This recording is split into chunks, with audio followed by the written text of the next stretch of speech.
those faces? No, I don't. I can't. That's Shane. He's so sorry. Oh wait, there's another one. Yeah, I know. Like,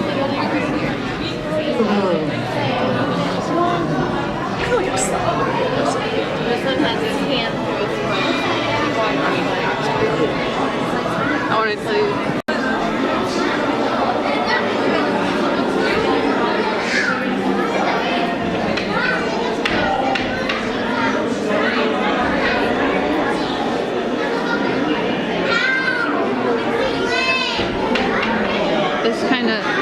This kind of like, I was reading the information and it made me really aware of how like this was absolutely not made for blind people at all. Because like at Brookfield there's some things that you can like listen to, but like this has absolutely nothing. Like you just have to read it. I can't Not read even it. Braille. Like,